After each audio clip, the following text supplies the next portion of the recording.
We're back with another edition of Rapid Recap. I'm Tim Verghese, joined by Steve Marik. Steve, we talked to Matt Rhule yesterday. We talked to Dane Key, Rocco Yeah. Spindler, and Dasan McCullough. Three new additions to the program, three expected leaders of the program all coming in.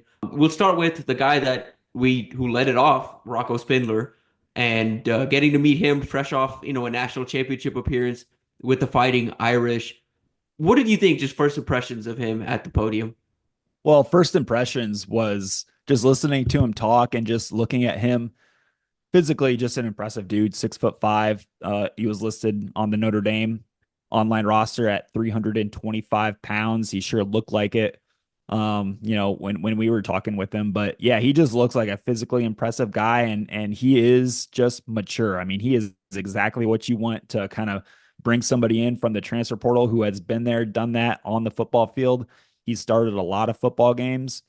He's played in 40 career games at Notre Dame, started 23 of them, all at right guard, I might add. And he just was a mature dude up there. He was a man. I mean, he's somebody that you would follow into a dark alley, that kind of guy. I mean, I think Matt Rhule was spot on when he was talking about Rocco, that Rocco is going to be one of the leaders in Donovan Raiola's offensive line room. And that kind of just was so easy to see when he was up there talking. I mean, I think Nebraska, got a really, really good one in Rocco Spindler, who's going to come in. He's going to be a plug and play guy for one season here, and hopefully, do the thing and block well and runs and block well in pass sets and everything. And I thought it was kind of cool to hear him talk about his journey, how quick it was. His world was kind of turned upside down after that national championship game against Ohio State, but Nebraska won out, and I think it's because of Harry Highstand, because Harry Highstand is a well-respected offensive line coach in football, not just college football, but NFL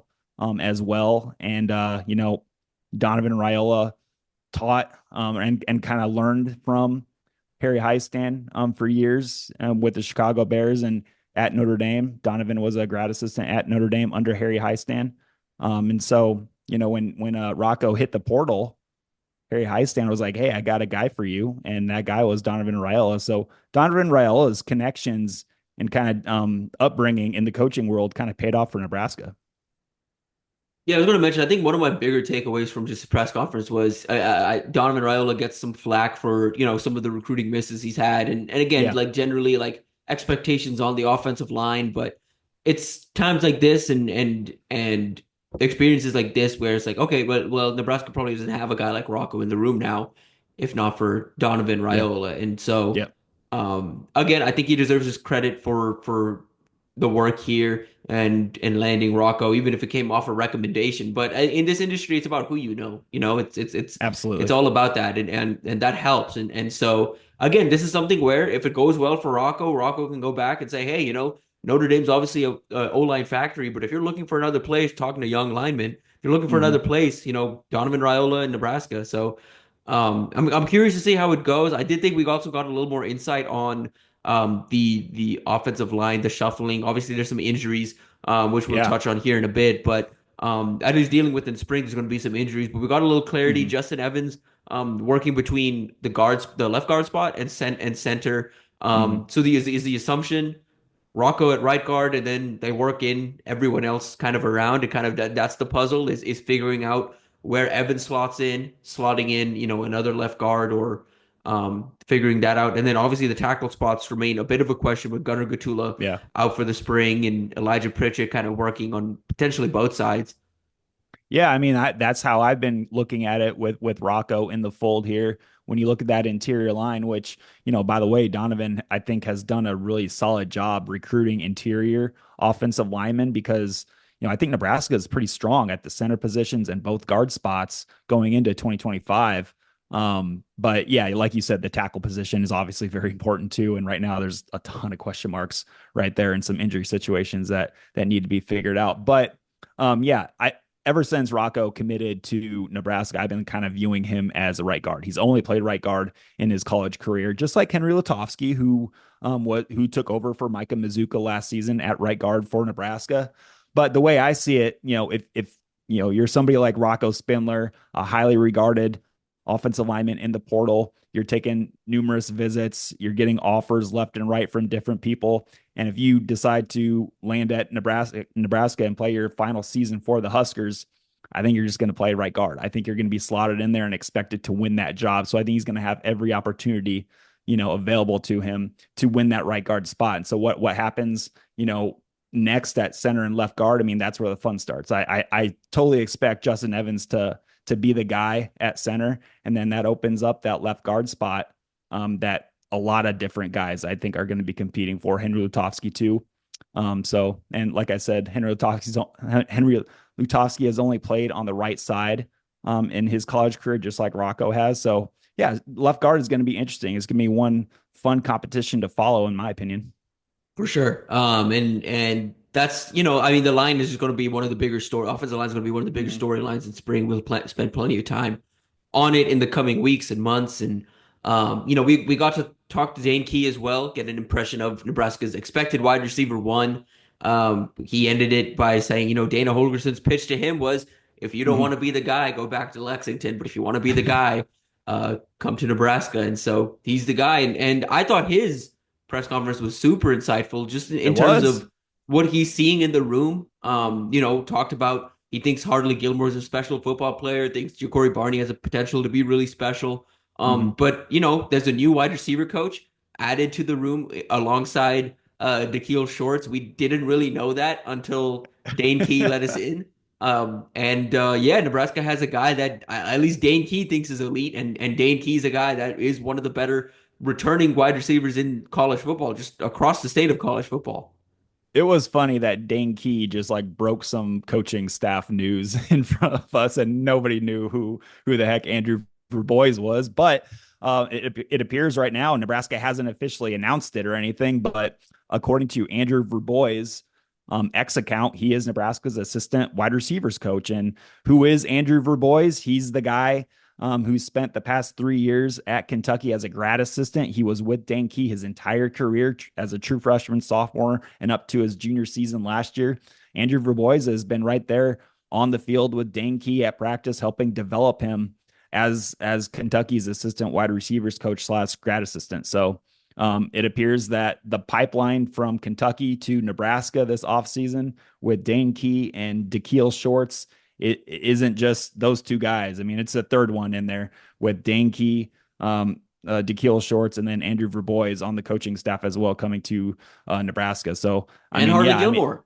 And Hartley Gilmore. So I guess the pipeline is 4 bodies coming from Kentucky to Nebraska. Who knows? There might be more. We'll have to ask Dane Key about that. Just kidding, Dane. But I mean, it was a really insightful to listen to Dane Key. I really enjoyed listening to him. And I thought, Tim, your question to Dane about that message from Dana Holgorsen when he was taking his visit right before he left, Dana was saying like, hey, if you're not comfortable wanting to be the guy here next year, don't even be here. I mean, that's so Dana, right? I mean, that's such a very Dana much comment. Personality, very much Dana. Very much. He's like, he's to the point. He's aggressive. He's blunt. He says what's on his mind. And I think that's exactly what this program needs. And I think it's exactly what players like to hear. It's like, tell me what my role is going to be. And at Nebraska, I mean, Dane Key is going to be wide receiver one. He's expected to be, at least. And so, I mean, yeah, 6'3", 210 pounds. Dane Key kind of is the whole package right now. Tim, what did you think about him? Kind of, he was asked, Dane was asked what he wants to improve the most, what he wants to work on in his final season here, because he has 1 season of eligibility remaining.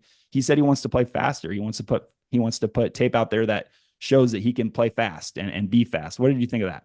I think that's the right answer. You look at his film. Mm-hmm. I mean, he was a guy. If someone hadn't asked that question, I was going to ask that, just because you look at his film, specifically what he did this past year at Kentucky, even with the quarterback issues that Kentucky dealt with this past year.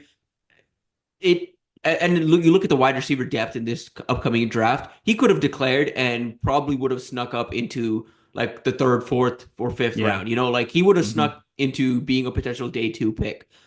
Just the way the draft has kind of worked out, the way the wide receiver depth is, and he chose to come back, and there's a reason for that. You can kind of tell he wants to work on his game. There's something he wants to add to his game.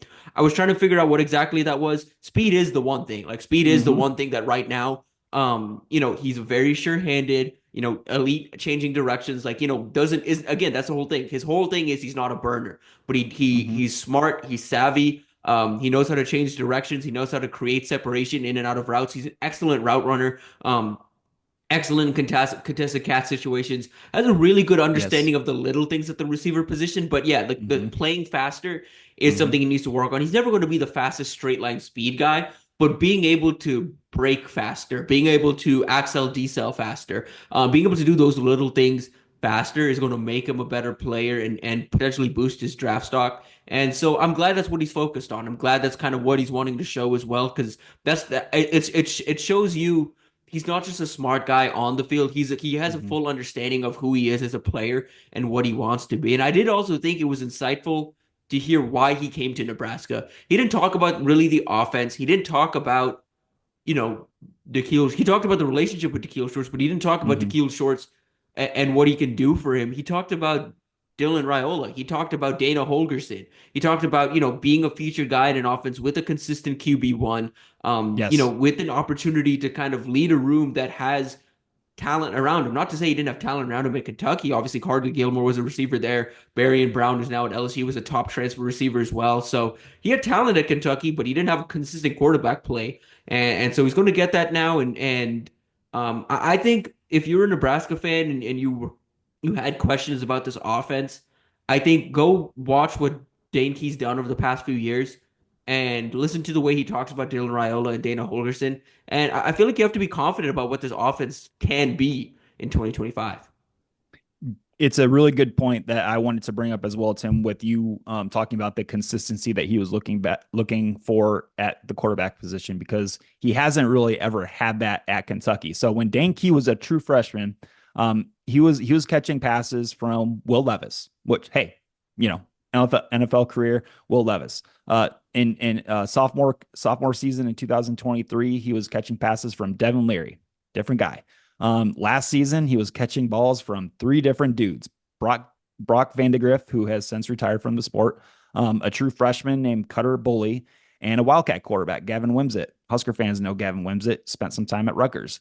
So he's never really had that like consistent like type just in the passing game with the quarterback. And I think that's something that for his final season, he wanted a known product, and that known product, from what he's seeing, is Dylan Raiola. And I think it was a good move to come here and catch passes from obviously a rising, really talented quarterback. Because if he would have stayed at Kentucky, I mean, he probably would have been catching passes from Zach Calzada, who transferred in this season.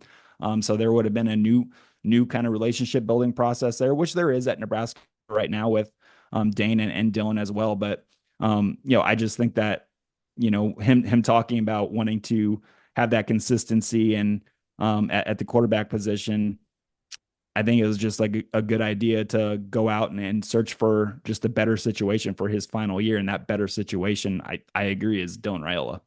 For sure. And some context on that Kentucky situation. Cutter Boley reclassified, so he's technically a high school junior playing, in the SEC. So Cutter Boley always needed some time. He just shouldn't have been accelerated to the point No, that he's playing as no. a reclassified freshman in college in the SEC. So it makes a ton of sense why he transferred. But again, when he entered the transfer portal, he had Georgia in there, Ole Miss, North Carolina. But Mhm. it was Dylan Raiola, the relationship they forged in his weekend visit, that ultimately led him here. And we heard that all through the transfer portal cycle, how involved Dylan was in adding Oh yeah. talent to the room and trying to add bodies to kind of Hmm. what they're building. We also heard from Dasan McCullough, Hmm. a guy that experienced a night game at Memorial Stadium his freshman year of college when he was at Indiana. Nebraska beat Indiana 35-21, and but he that experience of a night game at Memorial Stadium, playing in front of the fans, the sellout streak, all of that stuck with him. And when he went searching, out of Oklahoma for a home, he was looking for two things. He was really looking for kind of a place where he could kind of find a positional home, and he was Hmm. looking for a place where he could kind of get back to the Big Ten. I think he kind of touched on that a little bit too. He played a year in the Big Ten, a year in the Hmm. Big 12, and a year in the SEC. And now he's back in the Big Ten, a place where he says he thinks he can thrive in, and a place he thrived in the past. And some context on Dasan. I covered him in high school. And he was a guy coming out of high school that the whole thing was his versatility. And at the time when he was coming out of high school, I'm sure Nebraska fans are aware because he was a target at the time. It was the big guy. It was Isaiah Simmons was the craze. He had just Yep. come out of Clemson, was heading to the draft. Everyone was Mm-hmm. looking for the next one. Mm-hmm. And Dasan McCullough made a ton of sense. Was from the same area as similar area as Isaiah Simmons. Mm-hmm. Had a frame that could play, kind of all over, had that versatility on tape, and played a couple different positions at Indiana, but primarily played at linebacker, played linebacker, played in the slot, played along the defensive line. At Oklahoma, he transferred in when Brent Venables took the job there. Brent Venables pitched him on Isaiah Simmons' role, the Of cheetah course. position Mm-hmm. in Brent Venables' defense. It didn't work out probably the way he wanted it to for multiple reasons. Oklahoma doesn't necessarily have the top end talent that prime Venables defenses did. To have, a guy like to be able to move a chess piece like Dasan McCullough around. And also I think Dasan, as he evolved too, his strengths are closer to the line of scrimmage compared to an Isaiah Simmons who's really good in space and can cover. Mm-hmm. Dasan McCullough is still versatile, but you look at how his game has grown and how he's aged, his best stuff kind of comes close to the line of scrimmage, and he recognizes that. I think he mentioned that in the press conference as well. But Yeah. yeah, he's a guy that I think is going to thrive. We'll see. I think how Nebraska moves him, but Jack makes a ton of sense. Oh yeah. I mean, yeah. When the Dasan McCullough news started kind of like popping up and before he even committed, I think a lot of people, including me, maybe you, Tim, too, thought, hey, Rover. I mean, he's playing in space at Oklahoma. He's doing this cool stuff. He's 6'5, 230 pounds. He can run. He can cover some passes. That was all fun. That was all fun to talk about. But then Matt Rhule, we talked to Matt Rhule, and Dasan commits to Nebraska, and he's going to be a part of the program for 2025. And then Matt Rhule's up there talking about wanting him to rush the passer and play closer to the ball on the line of scrimmage and all that stuff. And so it's like, okay, yep, Jack linebacker, I can see it. So that's going to be the plan. Dasan said he's in the Jack linebacker room right now. He'll obviously move around in different packages that John Butler likes him at. So I think there's still some creativity and versatility that we're going to see with Dasan McCullough. But for the most part, yeah, he's going to be on the line of scrimmage. He's going to be going to war against Big Ten tackles and tight ends. He's going to be rushing the passer. And at this point in his career, and he said this too, this is his final year of college football. He wants to settle into one position that he can really dedicate himself to and go off to the next level, the NFL, and playing that one position. And so that one position is going to be outside linebacker, Jack linebacker type. And I think that's a smart move. He talked about being at Oklahoma the past 2 seasons, and at practice, he'd be over here in this drill. He'd be over there with those guys. He'd be over there doing that. I mean, you know, it was fun to think about, but sometimes things just don't work out the way that they are planned. And I think that's what you saw with Dasan McCullough. So having him dedicate himself to one position only, and have him, sprinkle in some versatility and some different packages on third and longs and things like that, I think that's going to be really beneficial for him.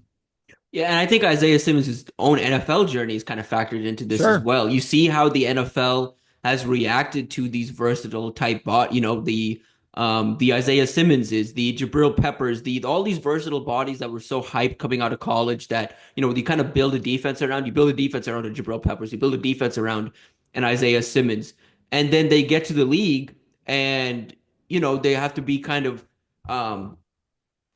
fits. They have to fit somewhere. And Isaiah Simmons Mm-hmm. probably shouldn't have been drafted by the Arizona Cardinals, a team that just historically just does not know what to do with weird frames and unique bodies. They kind of just pigeonhole everybody places. But he's on his second team. Isaiah Simmons is I don't think even on his second contract or just entering a second contract. But he's with the Giants. He's kind of bounced around the league, hasn't really found a positional home. And I think part of that has affected Deshaun, where he wants to be able to have a year of tape at one position so he can show the NFL, hey, I can hone in on one position. I can Yeah. play one thing. And that'll be the best thing for his long-term career. The Mm-hmm. versatility stuff is fun to entertain.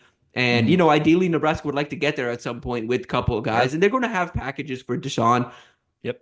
and guys in the defense. But when you're thinking about your long-term career, that's when it's like, oh, you got to get serious and probably hammer in and Yeah. focus in on one position. That's a bigger trend we're seeing in football too. Like all of these, and that's where like I think Rhule's recognizing this and the staff has recognized this as well. it's fun to evaluate these guys in high school, these multi-sport athletes, these multi-positional athletes like a Jeremiah Jones, all these guys that could play a multitude of positions.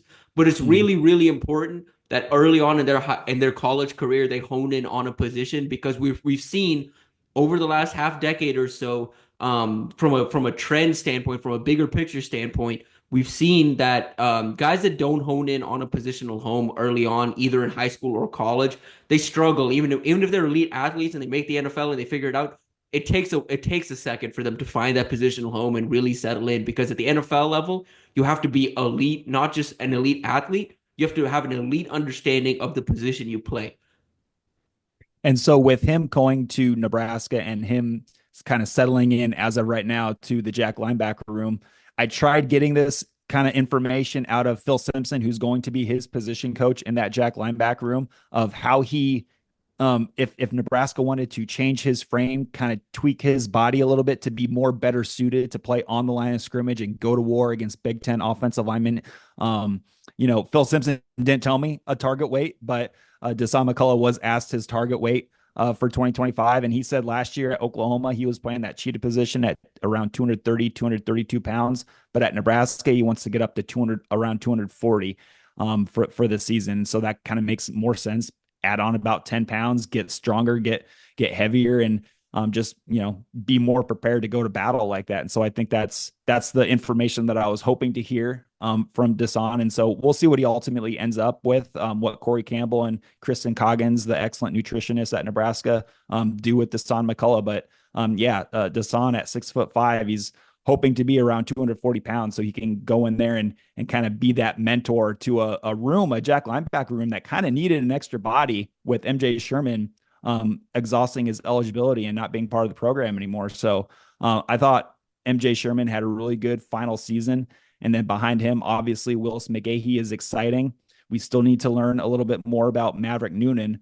But with Willis McGahee and Maverick Noonan in that Jack linebacker room, they needed another body. And so Dasan McCullough makes a lot of sense to add in there as kind of like that veteran, big bodied guy to go in there and do some work. So, yeah, Nebraska's Jack linebacker room is going to be interesting one to follow, like a lot of different positions, because of a first year position coach and Phil Simpson coming in. Who knows how that's going to go? So, yeah, there's some questions in that Jack linebacker room, but a lot of potential. For sure. And two quick things on Deshaun before we kind of pivot to some injury talk. I thought the Mhm. note on his budding relationship with Marquise Watson Trent was interesting. I think those Yeah, two yeah, those two that's a good stepping point. up as leaders is a Mhm. big deal for a defense that obviously lost Nash and Ty, lost Jamari Butler, Mhm. lost even obviously the defensive coordinator and Tony White and John Bullock. Like they lost a lot of leadership. And so getting a guy like Marquise Watson, Trent, Deshaun McCullough to kind of step up as leaders, and both those guys kind of recognizing, hey, this is our last year of eligibility. Mhm. This is about making the NFL. So I think that's important. The second note, kind of touched on it at the very end too. He's been working a little bit with Williams Nwaneri, the Missouri transfer, Yeah, former 5-star. Williams yeah, Nwaneri, the big thing coming out of Missouri, the intel we had heard, the big issue at Missouri was um, he kind of struggled to put on weight. yeah. And when I went out to Lee Summit this past fall, it was Missouri's bye week. I just bumped into Williams on the sideline. He looked about the same as he did in high school, honestly skinnier. He was right around Same. 250, 255. He's at 270 now, according to Deshaun McCullough, which means he's putting on the weight, and 270 is like right about where you wanted. I would have had targeted for him to start the Mhm. season at. If he's there now, yeah, that's good. That's a good thing. That's a really good thing for Nebraska. Yeah, him. The thing with Williams, one area, obviously, Tim, like you said, is just his size and getting bigger, and like Dasan McCullough being better suited to play in the Big Ten on the line of scrimmage, which he will be doing. So, yeah, that was really interesting to hear. So, thank you, Dasan, for kind of divulging some key information that media members like Tim and myself really enjoy hearing. So, yeah, that was really good to hear because he's a big one. He's a high potential guy, low production as of right now after one season redshirting at Missouri. So he's going to be a really, really interesting one to keep an eye on. But yeah, I also thought that was a good thing to mention, Tim, about Marquise Washington Trent. and having it be his final year to Dasan's final year, and those two kind of creating a bond on the defense. Those two are going to be It's a proof, expected to yeah. be. Yeah, it's a Mhm. proven year for both guys in different ways. For Mhm. Watson Trent, it's just can you Can produce you at a hold up? Power Five level or Power Four Yeah. level? He's going to look small Before, out there. yep, He's and going to look before small out there. Deshaun, So it's yeah. yeah. And for Deshaun, it's finding a positional home. It's a big thing. Is can you play one position? Can you settle into something? Because yeah, Oklahoma was a weird, kind of bouncing around a couple different positions, and Indiana, same deal. So it's kind of, hey, it's do or die time for both these guys, and we'll see what happens. But ultimately, I think you like guys entering their final year of eligibility with a bit of a chip on their shoulder. Keeps them motivated, keeps them hungry. I guess before we get out of here, we also heard from Matt Rhule. You can go Yeah. watch that over at Inside Nebraska right now. It's uploaded. But I thought the most insightful thing we really heard beyond like just defending the program and Hmm. putting the program first was some of the injury talk. Nebraska's gonna Yeah. have is dealing with 18 injuries, 18 guys Yeah. out for spring. Yeah. Let's go through them and maybe just a quick thought on each of the The key guys ones, that yeah, the Matt. key, yeah. Yeah. So Demetrius Bell, obviously we know about him. He had that knee injury in last year's spring game. He is out for spring ball as well. He's a talented receiver that the coaches like, but we just haven't seen him on the field. He's just had some terrible injury luck with that knee. So Demetrius Bell will not be out there. Carter Nelson out for spring as well. I mean, Tim, that the hip, anytime you hear hip surgery, it's not really a great thing. So obviously that's going to take some time, and um, he's going to have to knock some rust off. Any quick thoughts on Carter Nelson being out for spring? Yeah, I'm not surprised. I just figured Mm-hmm. this is kind of what we're not expecting to see him back till at least the summer, and even then, I've said this before, multiple platforms at this point. I'm not expecting him really around much in 2025, just because this is an injury that you take your Mm-hmm. time with, and for the long term player, for the long term benefit of his health and everything, I think it's best that he probably just sits out this year. Continuing on with this list, Keelan Smith, receiver Keelan Smith, will be out for spring. Not sure what the injury is there. At tight end, Mac Markway, again, coming off an ACL from last season, right before the season, or maybe even during that first week, that UTEP week. Mac Markway transferred from LSU, tore his ACL. So he's going to be slowly and surely coming back. He'll be out for spring, but I think he should be expected to be back for fall. Turner Corcoran, Gunnar Gatula, Connor Keneally, Jalen George, transferred defensive lineman from East Tennessee State, out for spring. Roger Gradney out for spring. Dawson Merritt, true freshman, highly touted true 4-star true freshman, out for spring. Linebacker Pierce Muberry out for spring. Defensive back Jameer Khan, transfer from, was it Southern Southern Illinois. Illinois? Southern Salukis. Illinois. Jameer Khan out. Evan Taylor, another defensive back, out. And then limited, Rhule mentioned that Henry Lutovsky was going to be limited. Teddy Prohaska is going to be out/limited. That's a quote from Rhule, out/limited. Defensive lineman David Borchers, limited. Defensive lineman Sua Lafotu, limited. And Tristan Ovano, limited, the kicker. So any names kind of stand out? The Jalen George, defensive lineman, he was expected to kind of help out right away, but obviously some injury stuff right there. Yeah, the George one stands out to me. And then honestly, Keelan Smith and Mac Markway, just because Mm-hmm. for Keelan, it's more so it's going to be a competitive spring in the wide receiver Yes. room. All the young guys probably need this spring. Every single one of Mm-hmm. them need Yeah. a Carter Nelson as well, like to kind of create some separation for yourself, or potentially risk being left off the 105. I mean, it's tight. It's not Mm-hmm. no discredit to any of these guys. It's one of those things where fair or not, it's going to be cutting season here soon, and all of these Mm-hmm. guys need to be there. So Keelan Smith not being around for spring is a tough one for him. Mac Markway, just in that tight end room, would have been nice to have him just as they kind of try to build Yeah. out that room with Thomas Fedoni gone and Nate Borkercher gone. But that's I think about it for me. Tristan Alvano, I think I don't really know what the deal is there anymore. It feels like we're just going to be entering the year with Jack McAllister at punter and Johnny Hole at kicker. I just feel like that's just kind of what we're trending towards. But who knows? I mean, maybe Alvano gets healthy over the summer and gets back more confident than ever in fall camp. But I can't call it with Alvano at this point. Yeah, I mean, either I don't know what the deal is, and I'm sure they're being ultra careful with him and that groin injury. So Yeah, we'll just have to see in the fall what comes of it. Henry Lutovsky, limited, Teddy Prohaska, limited. Obviously, those guys are going to be a factor in the fall, I assume, somewhere. So, I mean, yeah, Nebraska's going to be, they have a lot of dudes right now who are not going to be taking part in spring ball. But like you said, Tim, that kind of really hurts if you're a young guy trying to make this roster. I mean, it's going to be getting trimmed down to 105 here. So, if you're somebody who's on the fringe of making that, you would sure like to be out there and showing your position coach that you deserve a spot on the roster. No doubt. But that'll probably do it for us here with Rapid Recap. Appreciate you guys tuning in. Be sure to like this video, subscribe to our channel. We'll be back with Recruiting Blitz next week, and we're firing up our spring ball content as we get into that, some spring ball preview content. We'll be headed your way here in the coming days and weeks. And then we'll be right into spring ball, where we'll have rapid recaps from every practice we're at, every press conference we're at. And we'll have some spring ball content as well, position battles, storylines, things of that sort. So stay tuned. Be sure to stay locked in. I know it's been a down couple of months here around here, just for in terms of football, but we're getting back into it. I think we're the gears are turning. Feels like football again. Even if it's spring ball, we're getting real football very very soon. So stay tuned for all of that. Steve, Ed, before we get out of here, any last words? No, I think we covered it. I'm excited to do some football. Fun fact about me last night, I was watching Cincinnati Pitt. So I was starting to get some Cincinnati Bearcat preview stuff in my mind. Brandon Sorsby, he can do some stuff. Fun little quarterback. Yeah, he Fun is. little quarterback. Texan. Yeah, Of course yeah. he's from Texas. Of course Yeah. the good quarterback is from Texas. I'm excited to dive into this 2025 schedule because Yeah. last off for me, 25 schedule because Nebraska has some QBs on this schedule. Some very very fascinating QBs. You're going to see Bryce Underwood for the first time.